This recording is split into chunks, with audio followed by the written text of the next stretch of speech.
November 10th, 2005, in Orange County, California, Tim Casey, the city manager of Laguna Niguel, and Bruce Chandler, the city of Laguna Hills, gave a talk to the Orange County chapter of finance officers. Tim then brought that to the Palm Springs Convention Center a few months later with a statewide audience. I was in that audience. I've been building on it ever since. In this video, I'm going to reveal what qualities city managers and mayors value in a finance director. It's the list I bet experienced city managers would come up with today, but without a plan how to cultivate those skills and abilities. After showing you the list, I'll share what I think is the single most important qualification you should recruit and interview for in today's world, and as a profession, we should work to develop it. Most recruitments look for in a finance director. CPA and MBA both appear as nice to haves, and they're frequently written into job descriptions. These are easy to define, they're simple, and they're quantifiable. Either you have it or you don't. But city manager and HR directors have to admit they do know cities don't do tax returns and that we hire external CPAs to do our audits.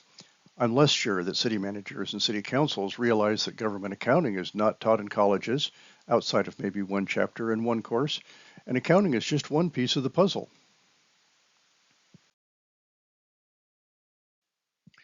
If you've had a good finance wingman, maybe you've seen modeled the sort of team player that coordinates and complements the strengths and weaknesses of the executive and the whole management team. This is the leadership you'd want, not just in the finance department, but the city as a whole. These are the results of hiring someone with a career of knowledge, experience, and abilities. But you look at this list and what you don't see is anything pertaining to accounting or money. There's nothing here that even vaguely suggests that you should recruit for an MBA or a CPA. But lest I offend my highly credentialed colleagues, let's do talk about the analytical skills and abilities that are the must-haves.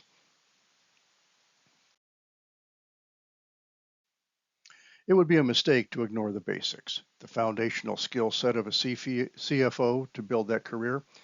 Nearly every successful top finance officer at every city started somewhere, and it probably involved journal entries and bank statements, and being audited, and having to do debt financing.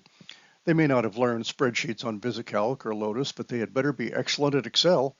Treasury is an interesting bonus, and it's surprising how many finance careers either skipped that class or never learned to apply those lessons to real life. Still, these are must-haves. No CFO got to where they are without these. I call this skill set the scorekeeper. But there's another side, the strategist.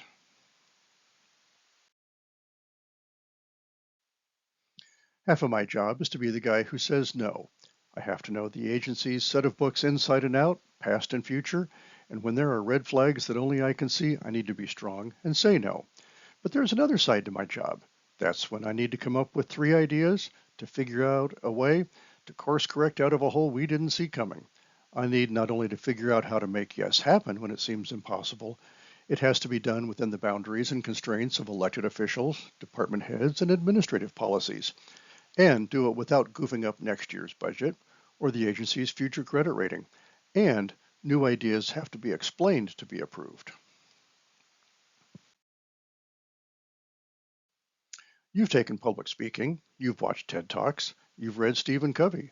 The best communicators are the ones who cross that bridge more than halfway to communicate in your style, not theirs, work with your personality type, and use English instead of whatever it is that accountants speak.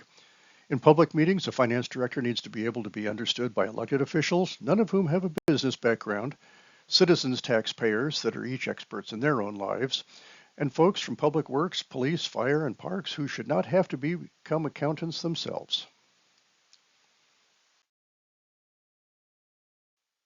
Recently, I put a poll out. I asked a simple question. I got a small response, about 40 top finance officers at cities all over the country, big cities with big staffs, little cities with lean organizations.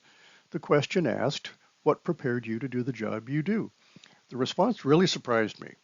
These are highly responsible finance folks. They know what their successor would need to be able to do, and they know whether they themselves learned from school or certifications or from the sink or swim school of learning on the job. I expected a split, not a single, huge, clear answer.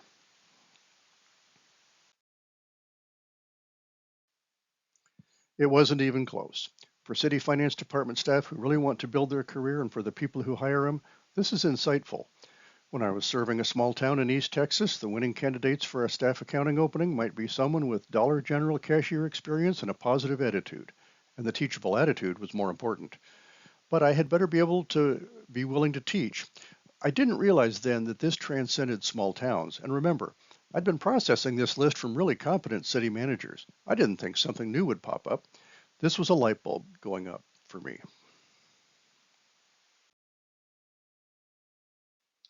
As our careers advance, we do think about succession planning. I've thought more and more about training and how to bring more and more of it in-house. We all probably cross-train and seek to promote from within as often as we can. I already had these skills on my list of what a city manager needs from a finance director in the role of running their own finance department. But the poll results really highlighted this one right here. This is what told me that the single biggest skill a finance director needs is the ability to teach. If that's how 90% of finance directors learned their job, then let's figure out how to recruit for it and cultivate it.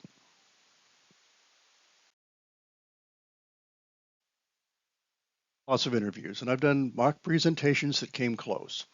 What if you took these two sample interview questions? The first one asks for an applicant to describe something they've already done, something of their own choosing, something they say they've done, and they should be able to describe it. What would they say they have taught? The second question, you pick the topic and ask them to teach you like you're a fourth grader. We don't speak down to folks who aren't accountants, and we don't talk to them like children, but there's a respectful way to teach anyone, including those we report to. This would be a good way to get a sense of their public speaking style in a public meeting, and you know the kind of questions that come up all the time. Ask one.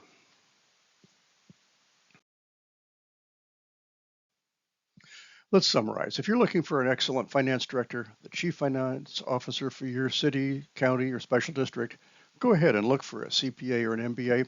Someone with those probably chose an accounting career, but a degree or certification is no substitute for technical hands-on experience. They have to have worked their way up the ladder, not bought it online. Problem solving, public speaking, and communicating effectively are important too. But 90% of the finance directors I know and respect say they learned their job because someone else taught them. I hope this video has been helpful to you. I'm capable of half an idea, and some of my videos reflect that. This video took quite a few ideas from someone else, added to them over the past 18 years, and combined them with learning the hard way, working for nearly a dozen city managers in 6 years at 3 cities that were going through a lot of turnover. Every election brings change on governing bodies, and a finance director never stops teaching, never stops adapting, and never stops serving in new ways. I'd appreciate your comments to help guide my further attempts at creating useful videos. I truly believe that as public servants, when the people we serve thrive, we thrive. That means our businesses and our community, our taxpayers and homeowners, and inside City Hall, it means every city employee. In finance, we succeed only when those we serve succeed. Thanks for watching.